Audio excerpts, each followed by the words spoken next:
উদ্দেশ্যটা দেখেন, সারেন্ডার করতেছে দল, কিন্তু ওদের নেতাদের রেখে দিতে ভারত।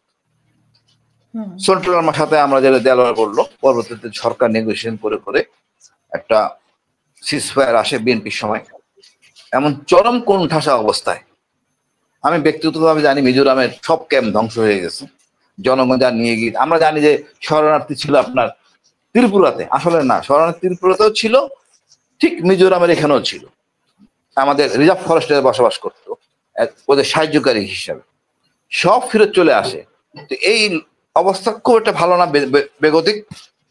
এই ভারতের প্রেসক্রিপশন এই চুক্তিটা স্বাক্ষর করে না, একবার কেউ পড়ে দেখেছে না, একবার আলোচনা করছে, একদম স্বৈরাচারী পন্থায় এই চুক্তি স্বাক্ষর করে।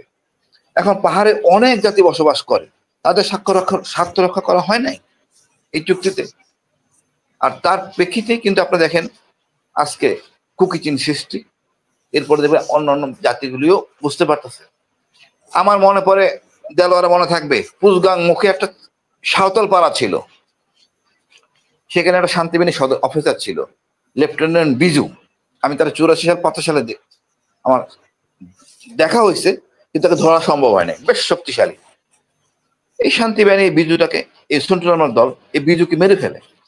একটা কিন্তু পাড়া, তারা এই ছোট জিনিসটাকে গ্রহণ করতে পারে নাই নিজেদের মধ্যেই। আজ পার্বত্য চট্টগ্রামে যত চাকমা মারা গেছে বা উপজাতি মারা গেছে, তার 95% মারা গেছে নিজেদের কোন্দলে। আমরা বাঙালিরা মারি নাই, বা সেনাবাহিনীও মারে নাই, নিজেদের কোন্দলে। আর যে রাজনৈতিক কারণে সাধারণ নিরীহ মারা গেছে, আমি ওই দর্শনের সমস্যা, সাধারণ জনগণ কিন্তু নিরীহ। আমি ট্রাইবেলদের সাথে এখনো চলি, আমার বাসা কেয়ারটেকার চাকমা, আমি খুবই কমফোর্টেবল।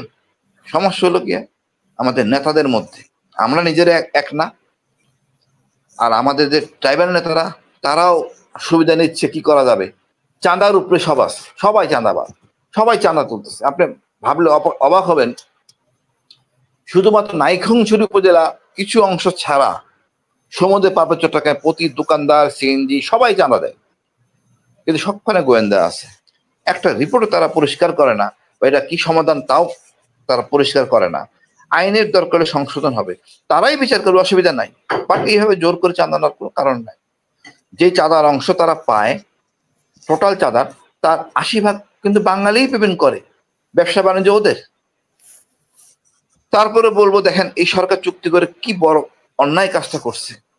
আজকে সত্য কথা বলতে হবে, আমাদের বাঙালিদের নিরাপত্তার জন্য ভিডিপি থাকতো, দেলোয়ার জানে, ভিডিপিরা পাহারা দিত নিজেদের, সরকার সেটা বন্ধ করে দেয়। রেশন পাইতো, রেশনটা বন্ধ করে দেয়। তার একটা অ্যালাউন্স পেতো রাতে ডিউটি করার জন্য, অস্ত্রগুলি আবার আমাদের ক্যাম্পে জমা দিত, আবার সন্ধ্যার সময় নিয়ে যেত, সারা রাত ডিউটি করে ফিরে আসতো। এই অনিরাপত্তার মধ্যে বাঙালিকে ফেলে দেয় এই আওয়ামী সরকার। অনেক তারা উদ্দেশ্য ছিল তারা যেন ফেরত চলে যায়। মহান আল্লাহর শুকরিয়া, তারা এখনো সাহস নিয়ে বেঁচে আছে। কেউ বলতে পারবেন আমরা আদিবাসী, কেউ হয়তো 40 বছর আগে এসছে বাঙালি, ওনারা 200 বছর আগে। না না, আদিবাসী বললে তো হবে না, সন্টু লামা নিজেও তো বিশ্বাস করে আদিবাসী না, ওনার এই এলাকার লোক না। আমরা শুনতে পাচ্ছি যে আদিবাসী উপদেষ্টারা আমাদের দেশের উপদেষ্টারা বিপ্লবের মাধ্যমে ওনারা সুবিধা নিচ্ছেন। ওনারা আদিবাসী অর্থ না জানেন না, এর ইমপ্লিকেশনটা কি ওনারা বোঝেন না। সমস্যা ওখানে, এরা প্রত্যেকটা হলো জাতি, সম্মানের জাতি, হয়তো সংখ্যালঘু। আমার কথা হলো সম্মানের জাতি, সংখ্যালঘু আমাদের গর্বের জাতি, ওদের ভাষা সবকিছু সংরক্ষণ করা হোক। আদিবাসীর সাথে ব্যবহার করা যাবে না, আমরা কেন ব্যবহার করবেন? হ্যাঁ, আমরা সম্পদের সমবন্টন করতে পারি, কোনো অসুবিধা নাই। বাট সব বন্টন যে চাকমারা নিবে বা শহর এলাকার লোক নিবে আর দুর্গম এলাকার লোকের উপকৃত হবে তা না। আজকে যে উন্নয়ন দেখতেছেন, আমি তো মনে করি কিছু লোক উপকৃত হচ্ছে, বাকি সবাই হচ্ছে না। আমি তো গর্ববোধ করি আমাদের এই ফুটবল টিম, ক্রিকেট টিম এবং বক্সিংয়ে চাকমার আগায় আছে বা পাহাড়ির আগায় আসতেছে, বা অনেক অবদান। আমি স্যালুট করি সেই ছেলেদের যারা আমাদের দেশের জন্য অবদান রাখে। আমরা চাই এক পতাকা নিচে থাকি, ভারতকে ঘৃণা করি।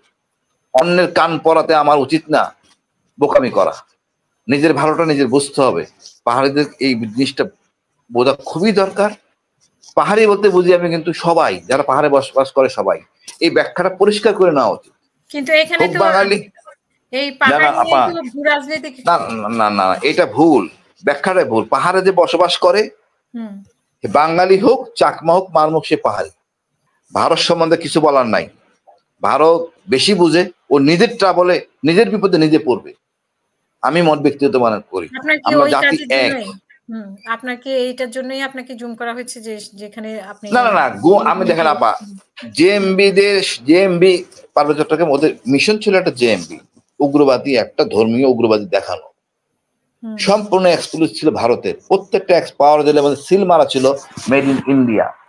কোন সাংবাদিক এটাকে হাইলাইট করে নাই, আমি চিৎকার দিয়ে বলার পরে তারা হাইলাইট করে নাই। তারা ব্যস্ত দেলোয়ার হোসেন সাইদির ক্যাসেট নিয়ে। আমি কোথায় যাব, কারে বলবো? এটি আমাদের ভাগ্য। এতটা নত জানো দেখ তো বিএনপির সময় কেউ বলে নাই পাওয়ার জেল মেড ইন ইন্ডিয়া লেখা কেন হাইলাইট করে নাই। আমাদের পদে পদে সন্ত্রাসী, যত সন্ত্রাসী বাংলাদেশে থাকে পালায় ভারতে চলে যায়, ভারতে আশ্রয় দেয়। যত অপকর্ম দেখেন, জঙ্গি নাটক, সব ভারতের প্রেসক্রিপশন। আর এই বলি হচ্ছে নিরীহ জনগণ। সেম টু পাহাড়ে একই অবস্থা, ওরা উস্কানি দিচ্ছে। আপনি পাহাড়ে রাস্তা বানাইছেন, ভেরি গুড, সমস্যা আপনার কুকি চেন নিয়ে, আমার এখানে সমস্যা ছিল না। কুকি চেনের কাছে আমার মনে করেন বাংলাদেশের মুসলমানরা কুকি চেনের কাছে প্রশিক্ষণ নিতে যাবে, এর কোনো পাগল বিশ্বাস করবে? র্যাব এইটা প্রচার করছে, গোয়েন্দা এটা প্রচার করছে, এটা পাগল। নাইকুমচুরির মতো একটা উর্বর জায়গা, ওখানে প্রশিক্ষণ নেওয়ার বহুত লোক আছে, দীর্ঘদিন ধরে আন্দোলন করতে মায়ানমারের সাথে। ওইখানে প্রশিক্ষণ না নিয়ে যাবে রুমাতে প্রশিক্ষণ নিতে, তা আবার KNF এর কাছে, এই কুকি চেনের কাছে। এই ধরনের বুদ্ধি যদি গোয়েন্দাদের মাথায় থাকে তাহলে আমার কিছু নাই। একই কথা, আমাকে গুম করলেন, আমি থাকি ময়মনসিংহে পরিবার নিয়ে, আমাকে ডাক দিলে তো আমি চলে আসতাম টিএ করার জন্য। অতি উৎসাহী আমার গুম করে হন আপনি নিজে বিপদে। আসলে আমাদের গোয়েন্দারা মানে প্রফেশনাল না, দলীয়, অ্যাডক দিয়ে গোয়েন্দাগিরি চলে না। আমরা কি মনে করি দেলোয়ার জানে, তুষারকান্তি চাকমা ব্রিগেডিয়ার, অনুপ কুমার চাকমা, তাদেরকে কম সম্মান করি? আমার তো মনে হয় আমি প্রচন্ড সম্মান করি। কাকে তো আমরা কোন রকম অবজ্ঞা করি না, কোথাও তাকে ডিপ্রাইভ করি না। কেন আমাদের সাথে বসে? এই যে স্যার কর্নেল মুনিশ দেওয়ান, ওনাকে আমি আমার বড় ভাইয়ের মতো মনে করি ভাই, বড় ভাই। মানে আমি লাস্ট টাইম যখন আমেরিকা থেকে বাংলাদেশে যাই, কক্সবাজারে যাই, ওখানে গিয়ে আমি দেখি রেস্টুরেন্টের নামটা ভুলে গেছি, এক্স্যাক্টলি মনে নেই। ওর মাঝখানে দেখি কর্নেল মুনিশ দেওয়ান ওনার বিশাল পরিবার নিয়ে বসে খাচ্ছেন, তার পাশের টেবিলে আমরা বসেছি। আমি উঠে গিয়ে স্যারকে মানে হ্যান্ডশেক করে স্যারকে সম্মান দিয়ে, পুরো পরিবারের সামনে সম্মান দিয়ে, পুরা ওনার চাকমা পুরো বিশাল পরিবার নিয়ে বসেছেন, সবার সামনে সম্মান দিয়ে সালাম দিয়ে স্যারের সাথে কথা বলেছি। Your absolutely right sir. আমরা কখনো ওনাদেরকে আলাদা করে দেখিনি, কোনোদিনও না, কোনোদিন ভাবি নাই ওনারা চাকমা কি না কি। ওনারা বাংলাদেশি, এবং একজন লেফটেন্যান্ট কর্নেল পদবীর বা মেজর পদবীর আমরা সেটাই দেখেছি একজন আর্মি অফিসার হিসেবে, কখনোই চাকমা হিসেবে দেখিনি আমরা। এবং আপনি স্যার একটা জিনিস খুব সুন্দরভাবে মেনশন করেছেন, যে ভারতের প্রেসক্রিপশনে চলে। আমাদের রাজনীতিবিদদের তো, এদের তো মাথা টাথা সব পচে গেছে। এই যে কি বলে, এতগুলা ছাত্রছাত্রী শিশুর রক্তের উপর দিয়ে উপদেষ্টা সরকার বসানো হলো, এই এনজিও সরকার। আসলে দুঃখজনক হলো সত্যি যে সবাইকে দিয়ে সবকিছু হয় না। যেমন আমি কয়েকদিন আগে আমার একটা ভিডিওতে বলেছিলাম, ডক্টর মোহাম্মদ ইউনূস ছাড়া এবং ডক্টর সালাউদ্দিন ছাড়া আমি কাউকে যোগ্য এরকম দেখছি না এই সরকার চালানোর মতো। এবং ডক্টর সালাউদ্দিন তো আজকে কি বললেন, আমি আসছি, ওখানেই যাচ্ছি। ডক্টর সালাউদ্দিনের আজকের বক্তব্যে আমি মানে অবাক হয়ে গেলাম, আসলে সমস্যাটা কোথায়। Doctor Salauddin is very good, যখন উনি ব্যাংকিং খাতে ওনাকে যে দায়িত্ব দেওয়া হয়েছে ফাইন্যান্স সাইডে, কিন্তু এর বাইরে এসে ওনার কথা বলার সেই জ্ঞান বা বুদ্ধি বা যোগ্যতা নাই, সেটা কেন চর্চা করতে চান? ইলিশ মাছ নিয়ে তো আপনার কথা বলার দরকার নাই। বাংলাদেশের ছাত্রছাত্রীর 1000-এর উপরে ছাত্রছাত্রী শিশু মারা গেছে, রক্তের দাগ শুকায়নি, এখনো চিকিৎসার ব্যবস্থা করা হয়নি। আপনি বলছেন আবেগ নিয়ে চললে চলবে না? এই ইলিশ মাছ কি এখন সবাই যেই আসে ক্ষমতায় সবার কাছে এখন দেখছে বাবার দেশ হয়ে যায়, তার বাবার দেশ হয়ে যায়। ভারতকে পুরনো সাবজেক্ট, সীমান্তে হত্যা, অমুক হত্যা, তাদের চোখে পড়ছে না। ভারত যে এই উপদেষ্টা সরকারকেও অস্থিতিশীল করে রাখছে। প্রথমে আসলো আনসার, হাসিনার বিদায়ের পরে আসলো আনসার লীগ, আনসার লীগের পরে আসলো হিন্দু লীগ। এই যে হিন্দু লীগ, আমি আগে গত লাইভে আমার ভিডিওতে বলেছি, গত 15-16 বছর এই হিন্দু লীগ কিন্তু কোনো আন্দোলন করে নাই, কোনো প্রতিবাদ করে নাই, সমাবেশ করে নাই। তাদের হিন্দুরই বাংলাদেশের একজন বিচারপতি, প্রধান বিচারপতি সিনহাকে দেশ থেকে অপমান করে পিস্তল ধরে বের করে দিল। একটা হিন্দু কিন্তু রাস্তায় দাঁড়িয়ে প্রতিবাদ করে নাই। কেন? বিচারপতি সিনহা কি হিন্দু ছিল না? তারপরে বিএনপির গয়েশ্বর চন্দ্র, বিএনপির একজন উচ্চপদস্থ নেতা, তাকে রাস্তায় ফেলে পিটালো। বাংলাদেশের হিন্দু কেউ কি প্রতিবাদ করেছে রাস্তায় নেমে? একটু বলি, ওনার মেয়ে নিপুণ রায়কে যেভাবে মারা হয়েছে মাথায়, মানে মহিলা মানুষ অমানব, আমি ভাবতে পারি না কিভাবে মারতে পারে। সেটাই। তারপরে বিচারপতি সিনহা কিন্তু হিন্দু না শুধু, উনি মণিপুরি জাতের। এই জায়গা তো কোনো লোক কোন কথা বলে নাই। রানা দাশগুপ্ত ঘুমাচ্ছে, উনি পয়সা আছে, প্রদীপকে কিভাবে বাই করবে? 100%। এই আমাকে নরওয়ে থেকে একজন হিন্দু বয়স্ক ভদ্রমহিলা আমাকে সেই 2020 সালে যোগাযোগ করলেন ফেসবুকের মাধ্যমে। উনি ঢাকায়, ওনার একটা ফ্ল্যাট আছে, এটা আওয়ামী সন্ত্রাসীরা দখল করে নিয়েছে। তো আমি ওনাকে বললাম যে আপনাদের না রানা দাশগুপ্ত আছে, ওনার সাথে যোগাযোগ করেন না কেন? আমাকে বললেন, উনি বললেন যে আমরা যখন ফোন করি আমার ফোনটা পর্যন্ত রিসিভ করে না। এগুলো হচ্ছে রানা দাশগুপ্ত তো পুরোপুরি সরকারের মানে পাচাটা না, এগুলো হচ্ছে ভারতীয় এজেন্ট। এরা কোনো হিন্দু স্বার্থ রক্ষা করতে আসে নাই। এরা হচ্ছে, বুঝতে হবে আজকে বাংলাদেশের যারা সত্যিকার অর্থে বাংলাদেশ প্রেমিক হিন্দু আছে, তারা হচ্ছে হত দরিদ্র, বাংলাদেশের গ্রামে গঞ্জে পড়ে থাকে। এই যে চিটাগাঙে আমরা দেখেছি চারাল, হাসিন স্যার আপনি, আমি তো দেখেছি আমরা এক্সারসাইজ করতে করতে বা চিটাগাঙে ঘুরে বেড়াতে, কি দারিদ্রিক অবস্থায় থাকে। কোন রকম একটা খড় পাতা দিয়ে এক একটা ঘর, মানে মনে হয় যেন এই সভ্য দুনিয়াতে কোথায় থাকে এরা, এত এত অবহেলিত। তাদেরকে নিয়ে কিন্তু কোনো আন্দোলন নাই, তাদের উন্নয়নের জন্য কিন্তু কেউ কথা বলবে না। এই যে যারা যারা হিন্দু রাস্তায় নেমে আন্দোলন করেছে, যাদেরকে জিজ্ঞেস করা হয়েছে, কেউ কিন্তু মামলা করে না এখনো পর্যন্ত। দেখেছেন কোন হিন্দু অন্যায় অত্যাচার যত দাবি তারা করছে, কোনটার এগেনস্টে কিন্তু কোনো মামলা নাই। তাদেরকে যখন জিজ্ঞেস করা হয়, আমারই একটা ভিডিওতে দেখিয়েছি, তাদেরকে যখন জিজ্ঞেস করা হয় তাদের ঠিকানা কোথায়, সে নিজের বাড়ির ঠিকানা বলতে পারে না। এগুলো হচ্ছে ভারতীয় লোকজন।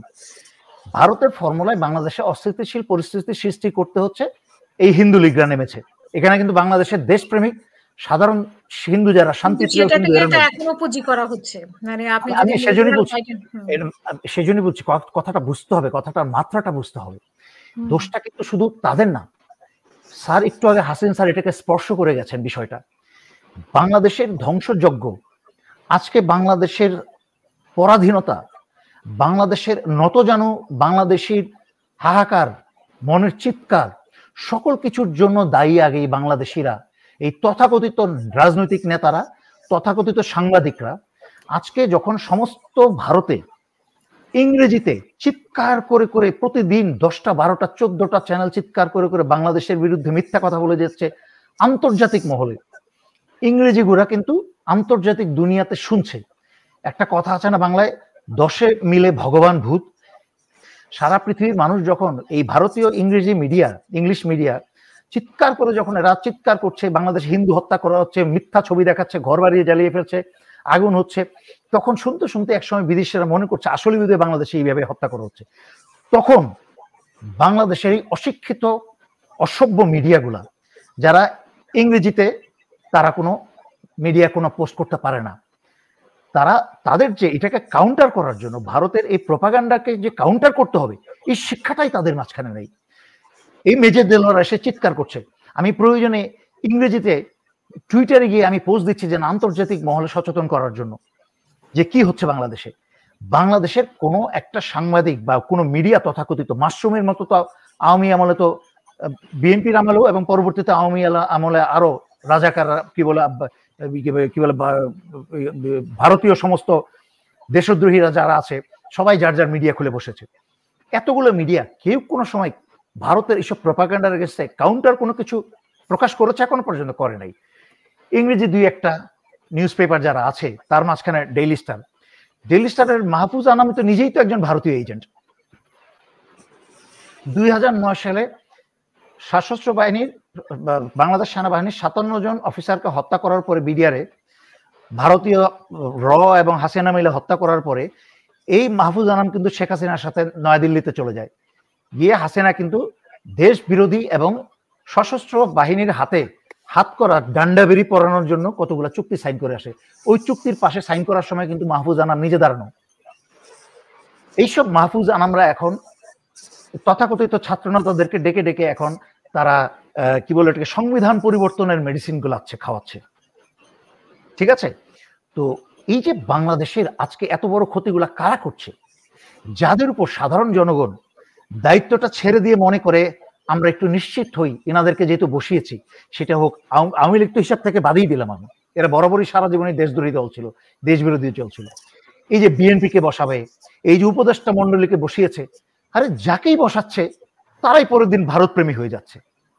আপনি বাংলাদেশের জনগণের সম্পত্তির ইলিশ মাছ ৩,০০০ টন ইলিশ মাছ দেওয়ার আপনার কে? আপনার বাবার সম্পত্তি, আপনি দেওয়ার কে? আর শ্রদ্ধার সাথে বলছি, যাকে আমি এতদিন এত সম্মান করেছি, যে সালাউদ্দিনকে, এবং ওনার ভাইও কিন্তু সেনাবাহিনীতে ছিলেন, ক্যাপ্টেন অবশ্য অবসর করেছেন, পরবর্তী একজন ভালো মানুষ ছিলেন, ওনার সাথে অনেক আলাপ আলোচনা হতো, অনেক অনেক কথা হতো। ক্যাপ্টেন জিয়া আমার ফুফাতো বোনের জামাই, ওনাকে আমি খুব পছন্দ করতাম এবং স্যার আমাকে খুব আদর করতেন, স্নেহ করতেন, মারা গেছেন, আল্লাহ বেহেশতবাসী করুক। তো ওনার সাথে আমি আলাপ করতাম। তখন কিন্তু ডক্টর সালাউদ্দিন কিন্তু বাংলাদেশ ব্যাংকের গভর্নর ছিলেন। তো ওনার সাথে প্রায়ই বসে রাওয়াতে বসে আমরা গল্প করতাম, মত বিনিময় করতাম। ওনার কাছ থেকে আপনারা একটু ব্রেক চাপেন। বাংলাদেশের একে শান্তি বাহিনীকে পার্বত্য চট্টগ্রামে বাংলাদেশে একটার পর একটা অঘটন ঘটিয়ে যাচ্ছে। আপনাদের সরকারকে, বাংলাদেশের মনোনীত এই বিপ্লবী ছাত্র জনতার আন্দোলনের সরকারকেই অস্থিতিশীল করার জন্য যেই ভারত সর্বাত্মকভাবে চেষ্টা করে যাচ্ছে, সেই ভারতের প্রতি আপনাদের সহানুভূতি এক রাতের মাঝখানে কি করে আসলো? যারাই যেসব উপদেষ্টা ভারতের প্রতি সহানুভূতির দিকে কথা বলবে, তাদেরকে আমি জনতার সামনে তাদেরকে আমি প্রকাশ্যে বলে দিলাম, তাদেরকে দেশদ্রোহী হিসেবে আপনারা আখ্যা দিবেন। এরা হচ্ছে দেশের শত্রু, এরা দেশের বন্ধু হতে পারে না। আপনি যখন আহত ছাত্রছাত্রীরা, শিশু জনতা যারা চিকিৎসা পাচ্ছে না, তাদের নিয়ে তো আপনি কথা বলছেন না। আপনি ইলিশ নিয়ে আপনি ইমোশনের কথা বলছেন কেন? এই বাংলাদেশে যেই ১,০০০-১,৫০০ ছাত্রছাত্রী জনতা হত্যা করা হয়েছে, এই ইমোশন বাংলাদেশকে ১,০০০ বছর জিইয়ে রাখতে হবে, টিকিয়ে রাখতে হবে, দেশপ্রেম টিকিয়ে রাখতে হবে। ওনারাই তো বাংলাদেশের মানুষের ইমোশন নিয়ে খেলছে। একজন বলছে হাসিনা একটু বলেই, এই ছাত্র রাজনীতি বা এই এত লোক রক্ত শুকায় নাই। আমি ব্রিগেডে হাসান নাসির গেলাম আমরা ঢাকা মেডিকেলে দেখার জন্য, আমার লজ্জা লাগতেছিল, ছোট মনে হচ্ছিল, যাদের জন্য স্বাধীনতা পেলাম, গুলিতে আহত, পেটে গুলি, খাবার নাই, গরম। আমি যাওয়ার পর দেখি ওই স্ত্রী টাকা যাচ্ছে খাবারের জন্য। আমি কি লোকজনকে দেখতেছে না? আমাদের গোয়েন্দারা দেখতেছে না? ওই মেডিকেল অধিদপ্তর, মানে স্বাস্থ্য অধিদপ্তর কাজটা আমি জানি না। তার তো উচিত ছিল মেডিকেল কলেজে এসে বসে পড়া বা সরাসরি ওখানে বসে পড়া। আর্মির অনেক ফিল্ড অ্যাম্বুলেন্স আছে, এই চিকিৎসা করা। ভিক্ষা চাচ্ছে একজন রোগী, যে তার হাজবেন্ড এই যুদ্ধে আহত হয়েছে পুলিশের গুলিতে, খাবারের জন্য ভিক্ষা চাচ্ছে তার স্ত্রী। আমার মাথা হেড, এটা 24 সাল, এটা 71 সাল না। আর যদি ইলিশ মাসের কথা আমি বলতেই যাচ্ছি না, ওনারা কি একবারও গেছেন উপদেষ্টারা হাসপাতালে? স্যার কেমন আছে? আমাকে স্যার ছাত্র নেতা ফোন করে বলে যে আমার কাছে সাহায্য চাইছে ব্যক্তিগতভাবে। আমি সেনাবাহিনীর একজন উচ্চপদস্থ অফিসারকে ফোন করে সেই ছাত্র নেতাকে সিএমএইচে চিকিৎসার ব্যবস্থা করেছি। আমার কথা হচ্ছে, সব ছাত্র নেতা তো আমার কাছে যোগাযোগ করা সম্ভব না, আর সবাইকে দল ধরে সিএমএইচে পাঠানো সম্ভব। এবং লজ্জাজনক ব্যাপার, যখন সেই সব আহত ছাত্রদেরকে প্রধান উপদেষ্টার বাসার সামনে গিয়ে বসে থাকতে, ওনার সাথে একবার দেখা করার জন্য, আপনারা রাতারাতি তাদের রক্তের উপর তাদের রক্ত মারিয়ে এসে আপনারা ক্ষমতায় বসে রাতারাতি আপনারা জমিদার বাবু হয়ে গেলেন। আমার মতো মেজর সাহেবের, যার কোনো স্বার্থ নাই, যে রাজনীতি করি না, বিদেশে বসে নিজের ব্যবসা করি, আমি তো দেশ থেকে পালিয়েও আসি নাই, আমি বিদেশেই ছিলাম যখন হাসিনার বিরুদ্ধে আমি যুদ্ধ সংগ্রাম ঘোষণা করি। এবং এই যে আওয়ামী সন্ত্রাসীরা অনেক মিথ্যা প্রপাগান্ডা করে বেড়ায়, আমি বরখাস্ত, আমি উমুক সুমুক, হাসিন স্যাররা তো আমাকে ভালো চেনে, সমগ্র সেনাবাহিনী সিনিয়র সবাই আমাকে চেনে। তো আমি আর্মিতে কেমন অফিসার ছিলাম, কি ছিলাম, কিভাবে সম্মানের সাথে স্বেচ্ছায় অবসর নিয়ে আমি সেনাবাহিনী ছেড়ে আমি বিদেশে চলে আসছি। তো যাই হোক, তারপরেও আমি কিন্তু নিজের খেয়ে বনের মোষ তাড়াচ্ছি, কারণ এটাকে নিজের খেয়ে বনের মোষ তাড়ানো বলা উচিত না, কারণ আমি আমার দেশের জন্য করছি। যাই হোক, আমার একার পক্ষে তাদের পক্ষ থেকেও তো 2 জন উপদেষ্টা আছে, মানে এই ছাত্র। আচ্ছা, বাট ওই যে বলেছি আমার কয়েকটা লাইভে বলেছি, ছাত্ররা বাইরে কি করছে তারাও তো আপনার লাইভে বলেছি, ছাত্রদের যে নাহিদ আর আসিফ বসে গেল উপদেষ্টা মন্ডলী হয়ে 4টা-5টা মন্ত্রণালয় নিয়ে, যেই দিন বসলো তার পরের দিনই আমি বলেছি, তার পরের দিনই আমি ভিডিওতে এসে বলেছি বিশাল বড় একটা ভুল করলো, বিপ্লবটাকে ধ্বংস করে দিল। কারণ ছাত্র নেতারা যখন উপদেষ্টা হয়ে গেল, তাদের উপর যে ফাইল আর টেবিল আর যেই কি বলে এটাকে রেড টেপের যেই কি বলে জিনিসটা শুরু হবে প্রক্রিয়াটা, তখন তাদের আর কোনো হুঁশ থাকবে না, তার বিপ্লব ভুলে যাবে। বিপ্লব তো দূরের কথা, অন্যান্য ছাত্রদের সাথে কথা বলা, যোগাযোগ করে নেতাদের সাথেও সম্ভব হবে না, কারণ তারা তো ছাত্র সমাজ থেকে, পড়াশোনার সমাজ থেকে আসছে। তাদেরকে এখানে বসানোই হয়েছে অত্যন্ত সুপরিকল্পিতভাবে বিপ্লবটাকে ধ্বংস করার জন্য। কারণ এই বাচ্চা বাচ্চা ছেলেপেলেগুলো কিসের ঘোড়ার ডিম বুঝে মন্ত্রণালয় চালাবে? ওরা তো ওদেরকে একটা নর্মাল একটা বাইরের দায়িত্ব দিলেও তো পারবে না। এই যে ছাত্র নেতা যে হুমচে পড়ছে নিজেদেরই, যে আরেক আতেল কি যেন নামটা, মাহফুজ, ওর আতলামি কথা শুনলে মনে হয় গাঞ্জা খেয়ে আসছে। তো এই যে মাহফুজটা এসে কথা বলে যে আমরা তো জানি এটা কোনো আন্দোলনে হয় নাই, এটা ভাষায় হয়েছে। তো তার ভাষাটা, অথচ যেসব ছেলে মেয়ে, ছাত্র ছাত্রী এবং জনতা রক্ত দিয়েছে, বুক পেতে দিয়েছে, যেসব সাইদরা হাতটা তুলে বুলেটের সামনে, তারা এই মাহফুজের নামও জানতো না, মাহফুজটাকে চিনতই না। তারা কি মাহফুজের কথায় গিয়ে বুক পেতে দিয়েছে, গুলে নিয়েছে? তা তো করে নাই। তারা আন্দোলনটা শুরু হয়েছে, শুরু হওয়ার পরে তাদের ভিতরে এই যে গত 15 বছর, অথচ এই মাহফুজকে অপমান করে, এই শহীদদেরকে অপমান করে মাহফুজ কথাটা বলেছে যে এটা নাকি কোনো সরকার বিরোধী আন্দোলনে নাকি হয় নাই, এটা নাকি ভাষাই হয়েছে। এটা সে নিজেই জানে এটার মানে কি। তো এই যে ছেলেপেলেগুলা, এই যে হাসিনার 16 বছরের বা 15 বছরের অমানসিক অত্যাচারের যে পুঞ্জীভূত রাগ, সেই রাগের বহিঃপ্রকাশেই হয়েছে, সেই রাগের বহিঃপ্রকাশেই কিন্তু তারা বুক পেতে দিয়েছে। কোনো নাহিদ, আসিফ আর মাহফুজের কথাই দেয় নাই, তাদের নামও তাদের মাথায় আসে নাই, বা তাদেরকে চেনেও কিনা আমার সন্দেহ আছে 2-4 জন ছাড়া।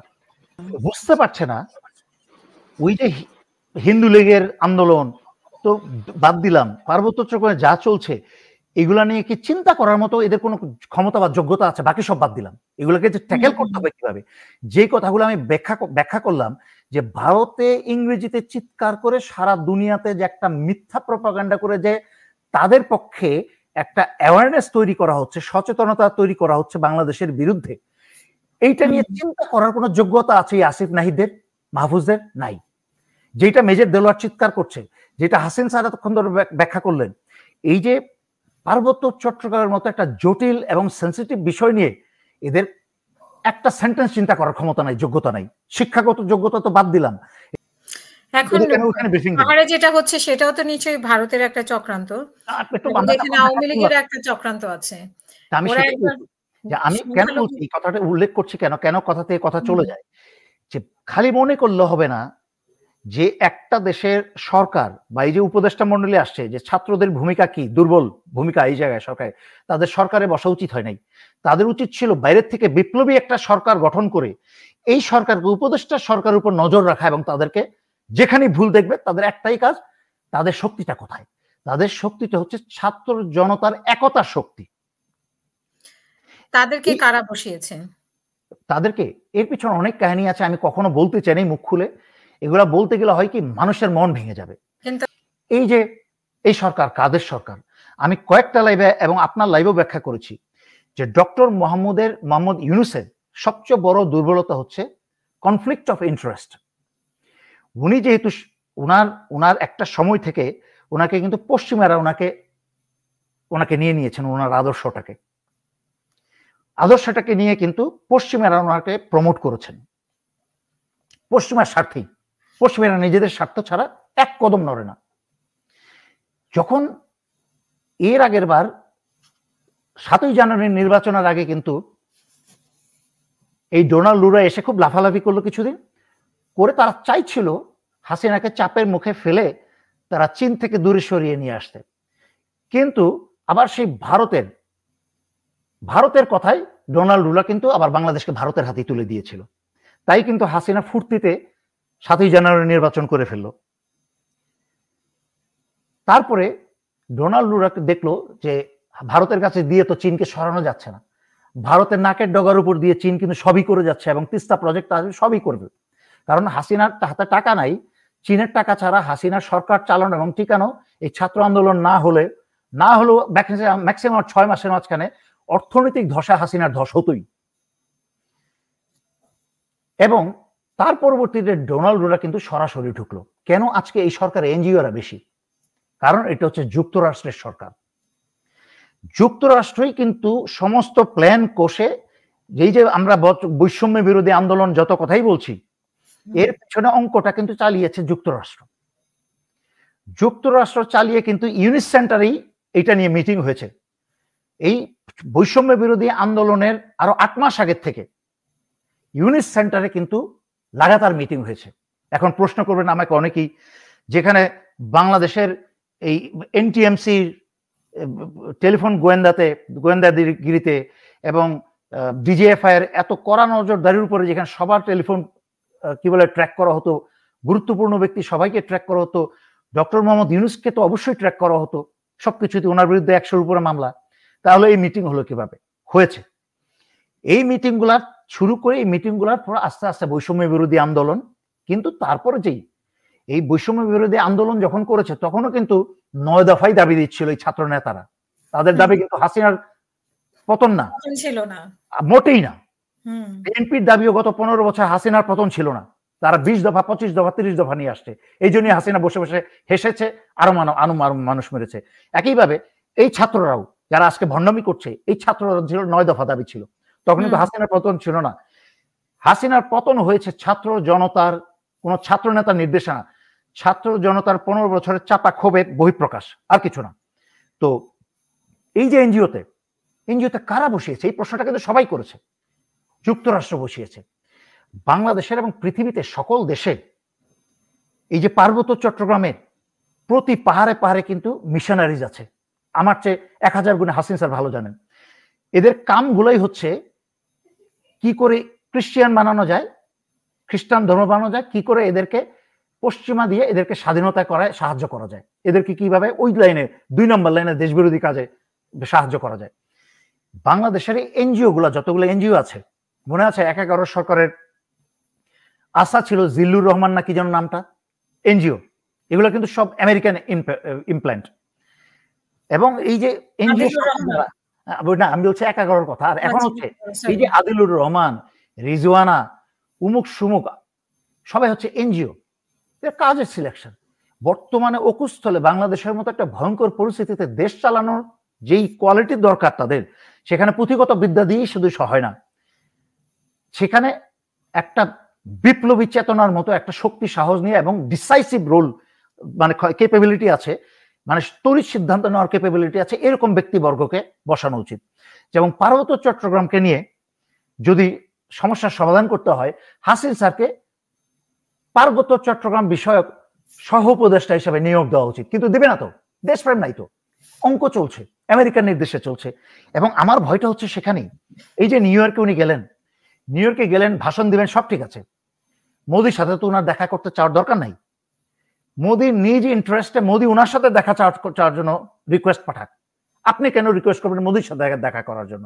এখানেই তো নত জানো আপনার নীতি শুরু হয়ে গেল এইখানে। তারপরে ওই কি বলে ফরেন সেক্রেটারি তৌহিদ, উনি এখন কি বলে এটাকে ইন্ডিয়ান ফরেন সেক্রেটারি মিনিস্টারের সাথে বসবে, জয়শঙ্করের সাথে বসবে, আলোচনা করবে। সেখানে তাকে শক্ত থাকতে হবে, সেখানে তাকে দেশ নিয়ে শক্ত, কিন্তু আই ডাউট 100% সেখানে নত জানু হয়ে মাথা নত করে কথা বলবে সে। এবং এই যে আস্তে আস্তে, এবং ভারত এই যে আমেরিকা যাচ্ছে, এর মাঝখানে শুরুতেই বলেছেন মোদির সাথে জো বাইডেনের মিটিং হয়েছে। এটা তো আর অজানা কিছু না, এটা হচ্ছে দেখা মিটিং। অদেখা এবং অজানা মিটিং যে কত হচ্ছে নিয়ে আলোচনা হয়েছে, আরো কি কি বিষয় এক্স্যাক্টলি, এটা তো প্রকাশ্যে আসছে। অপ্রকাশ্যে যত কিছু হচ্ছে তা তো আমরা জানি না। সেখানে আমার ভয়টা হচ্ছে এই যুক্তরাষ্ট্র বাংলাদেশ থেকে আবার ভারতের হাতে দিয়ে দিবে, তোমরা চালাও, আমরা হাসিনাকে সরিয়ে দিয়েছি, তোমরা চালাও। এবং আমার আরেকটা যেটা ভয়, কনসার্ন, ডক্টর মোহাম্মদ ইউনূসকে ব্ল্যাকমেইল করার ব্যবস্থা চলছে। কিভাবে? সামনে কিন্তু দুর্গাপূজা, এই দুর্গাপূজায় আমি কয়েকবার মেনশন করেছি আমার কয়েকটাই, দুর্গাপূজায় ভারত একটা ভয়ঙ্কর রকম একটা জঙ্গি কাজ করবে, জঙ্গি একটা নাটক করবে। জঙ্গি নাটক করে সারা পৃথিবীকে দেখাবে আঙ্গুল দিয়ে ডক্টর মোহাম্মদ ইউনূসকে দোষ চাপানোর চেষ্টা করবে, এবং তারপর ডক্টর মোহাম্মদকে ব্ল্যাকমেইল করবে। ব্ল্যাকমেইল করে আবার ভারত এসে জুড়ে বসবে বাংলাদেশের ভিতরে, ভারতের র আবার প্রবেশ শুরু করে। এখনো র আছে, পুরা নির্মূল হয় নাই, তারপরেও একদম প্রকাশ্যে এসে বাংলাদেশের র প্রবেশ করবে, ভারত আবার দেশ চালাবে। আমার গত 4 বছরের যতগুলো কথা বলেছি, কেউ যদি চোখে আঙুল দিয়ে দেখিয়ে দিতে পারেন কোন কথাটা ভুল হয়েছে আমার, আল্লাহ মাফ করুক, এই কথাটা যেন আমার ঠিক না হয়। যদি ঠিক হয় তাহলে দেশ গেছে। যা ছিল হাসিনা থাকতে যা বিপদ ছিল তার চেয়ে আরো ভয়ঙ্কর রকম বিপদ আসবে। একটা গুরুত্বপূর্ণ কথা বলতে চাই আমি শেষ হওয়ার আগে। পার্বত্য চট্টগ্রামের শান্তি চুক্তি, স্বৈরাচারী শেখ হাসিনার করা শান্তি চুক্তি, এই উপদেষ্টা সরকারকে দ্রুত বাতিল করতে হবে, নাম্বার 1। নাম্বার 2, আমাদের সেনাবাহিনী যেসব ক্যাম্প সরিয়ে নিয়ে আসা হয়েছে সেই সব ক্যাম্পগুলোকে পুনর্বহাল করতে হবে। কারণ পার্বত্য চট্টগ্রামের সার্বভৌমত্ব এত বছর টিকে ছিল শুধুমাত্র এই বাংলাদেশ সশস্ত্র বাহিনীর যতগুলা প্রাণ দিয়েছে। এই যে আমি আগে বলেছি লেফটেন্যান্ট মুশফিক, আরো অনেকে আছে, স্যার আরো বেশি নাম বলতে পারবেন, 30,000 উপরে বাংলাদেশের জীবন গেছে পার্বত্য চট্টগ্রামের সার্বভৌমত্ব রক্ষা করতে। এবং এই পার্বত্য চট্টগ্রামের সার্বভৌমত্বকে রক্ষা করার জন্য এবং পরিস্থিতি সামাল দেওয়ার জন্য আবার একে একে সকল ক্যাম্পগুলোকে পুনর্বহাল করতে হবে। এই যে বাংলাদেশে এখন আনসাররা, সারা বাংলাদেশে এই 60-70 লাখ আনসার, যারা আওয়ামী লীগের সাথে সব বাহিনী নষ্ট করে ফেলেছে, এই যে আনসাররা এখন বিভিন্ন শহরে, ঢাকা শহরের ভিতরে এদের হেডকোয়ার্টার, শহরে বসে কাম কাজ তেমন একটা নাই, রাজনৈতিক হাতিয়ার হয়ে গেছে, এখন বসে বসে খাওয়া ছাড়া আর কোনো কাজ নাই। এদেরকে আবার পার্বত্য চট্টগ্রামে পাঠানো হোক। এই 60 লাখকে শহরে বসিয়ে না রেখে, রাজনৈতিক হাতিয়ার না বানিয়ে এদেরকে পার্বত্য চট্টগ্রামে পাঠানো হোক। আমি হাসিনুর রহমান, আপনার কাছে আপনার শেষ বক্তব্য পার্বত্য চট্টগ্রাম নিয়েই আপনার কাছে শেষ বক্তব্য শুনতে চাই, যে আপনার অভিজ্ঞতা থেকে আপনি কি মনে করেন, এবং এই পার্বত্য চট্টগ্রাম খ্রিস্টান রাষ্ট্র গঠন করতে চায়, এটা সাবেক প্রধানমন্ত্রী নিজেই বলে গেছেন। এখনো আবার সেই প্রধানমন্ত্রী মানসিক রোগী, উনি কি বলেন না বলেন কিছু আসা যায় না। ভাবতে হবে খ্রিস্টানরা কোন জাতি। মনে রাখতে আমাদের 51% লোক বাংলাদেশে বা বাংলাদেশের বাঙালি। আপনি যেভাবেই করেন এটা ইস্তেমাল করতে পারবেন না, তবে রক্তক্ষরণ হবে। আমি এই জন্য বলি সবাইকে শিক্ষিত করি, সমবন্টন করি সম্পদের। আপনার বিশাল পাহাড় পড়ে আছে, কোনো কাজ করতেছেন না, কারো করতেও দিচ্ছেন না। ফরেস্ট ওই টাকার বিনিময়ে, পাহাড়ের বিনিময়ে সে গাছ লাগায় কাগজ কলমে, আবার কাগজ কলমে গাছ ধ্বংস করে। আমরা সম্পদের ঠিক মতো ব্যয় করি। দেলোয়ার যেটা বলছে, নিরাপত্তার কারণে ঠিকঠাক সেনাবাহিনীকে যে ক্যাম্প ছেড়ে দেওয়া হয়েছে, আবার নিয়মে, যেহেতু ওরা কথা রাখে নাই, অস্ত্র নিয়ে কি পরিমাণ অস্ত্র দেলোয়ার তোমার বোঝানো যাবে না। রকেট লঞ্চার সহ, মোটর সহ তারা সমৃদ্ধ, যে কোনো দিন যে কোনো অঘটন ঘটতে পারে। কিন্তু আমি মনে করি আমাদের ক্যাম্পগুলিতে আবার আমরা আসি, আমাদের প্রশিক্ষণও হয়, এটা আমাদের প্রশিক্ষণও হয়, আমাদের জন্য দরকারও। সেম টু আনসার, প্রশিক্ষণ হয়, দরকার হয়। আমরা সবাইকে সম্মানিত দেখব। সাধারণ জনগণ নিরীহ, ওরা বেছে নেয় অশিক্ষিত ছেলেদের, যাদেরকে কাজ করায়, ভুয়া একটা তাদের স্লোগান দিয়ে এদেরকে অস্ত্র হাতে তুলে দেয়। আমার মনে হয় এটা এখন সময় এদেরকে সৎ পথে গাইড করা, সরকারের স্কিম নেওয়া উচিত। অজপাড়া গায়ে এখন তো রাস্তা এমন করা হয়েছে, ভারতের প্রেসক্রিপশনে পুরো পাহাড়ে বোঝানো যাবে না এটা আমার দেশ না ভারতের স্বার্থে রাস্তাগুলি করা হয়েছে। যাই হোক, আমি সবসময় বলবো আমরা এক পতাকা নিচে থাকি, শান্তিতে থাকি। এই সেনাবাহিনী বাংলাদেশের সেনাবাহিনী, এখানে চাকমা, মারমা, বৌদ্ধ সবাই আছে। আমার পাহাড়ি ভাই যারা আছে, সব পাহাড়ি বলতে সবাইকে বলতেছি, আমরা সেনাবাহিনীকে সাহায্য করি যাতে আমরা শান্তিতে থাকতে পারি। এবং সেনাবাহিনী থাকলে আমার অপকার কিছু নাই। আপনার তো ক্ষতি আমরা করতেছি না, আমরা করতেছি সন্ত্রাসীর ক্ষতি। সে জায়গায় আমরা ফিরে আসি। আমরা সার্বভৌমত্ব রক্ষার জন্য ভারতকে শত্রু মনে করি। পাহাড়ি ভাইদের বলবো ভারতের প্রেসক্রিপশনে চলবেন না, অন্যের কান পড়া চলবেন, নিজেদের ক্ষতি হবে। অসংখ্য ধন্যবাদ। মেজর দেলোয়ার, শেষ করবেন প্লিজ। আমার আর নতুন করে বলার কিছু নেই। আমি ওইটাই বলবো যে সামনে 2টা মাস খুব গুরুত্বপূর্ণ বাংলাদেশের জন্য। সবাই চোখ কান খোলা রাখেন এবং আমি যেটা বলেছি যে সামনে এই দুর্গাপূজায় কিন্তু একটা জঙ্গি কাণ্ড ঘটিয়ে এই উপদেষ্টা সরকারকে বিশাল বিপদে ফেলে কিন্তু ভারত প্রবেশ করার চেষ্টা করবে। তাই আমি সকল মহলকে অনুরোধ করব আপনারা সচেতন হন এবং এই ব্যাপারে কি বলে এটাকে, এই ব্যাপারে আপনারা প্রস্তুত হন। বাংলাদেশের যতগুলো পূজা মণ্ডপ হবে আপনারা যার যার এলাকায় সেই পূজা মণ্ডপগুলো পাহারা দেওয়ার ব্যবস্থা করেন। বিশেষ করে আমি জামাতকে বলবো এটা, কারণ আমি দেখি যে জামাত ছাড়া কোনো রাজনৈতিক দলই হয়তোবা সেই উদ্যোগ নেবে না। যে বাংলাদেশের একমাত্র জামাতকেই আমি বিশ্বাস করে এই অনুরোধটা করতে পারি, বাংলাদেশে যত পূজা মণ্ডপ আছে সমস্ত পূজা মণ্ডপে আপনারা পাহারা দেওয়ার ব্যবস্থা করেন এই দুর্গা পূজা চলা অবস্থায়, এবং আপনারা নিজেদের ক্যামেরায় যে কোনো ঘটনা ঘটলে সেটা ক্যামেরায় আপনারা ভিডিও ধারণ করার চেষ্টা করবেন। সরকারকেও আমি অনুরোধ করবো প্রতিটা পূজা মণ্ডপের এলাকায় আপনারা 1-2টা করে হলো সিসিটিভি ক্যামেরা লাগান, এবং জামাতকে বলবো আপনারা পাহারাটা দিবেন দূরে থেকে, পূজা মণ্ডপের ভিতরে থেকে না, দূরে থেকে আপনারা দৃষ্টি রাখবেন, পাহারা দিবেন, যেন ভারতের যে কোনো ষড়যন্ত্রকে আমরা নৎসাৎ করে দিতে পারি। কারণ ওই যে বলেছি এই এনজিওস একাডেমি যে উপদেষ্টা সরকার তারা এখনো বুঝতে পারছে না, এই দেশের ষড়যন্ত্র বুঝতে পারলে না সেটার পদক্ষেপ নেওয়ার চেষ্টা করবে। তারা বুঝতেই পারছে না দেশে কি কি ষড়যন্ত্র চলছে। আমি তাই বারবার বলছি নিরাপত্তা নিশ্চিত করতে হবে।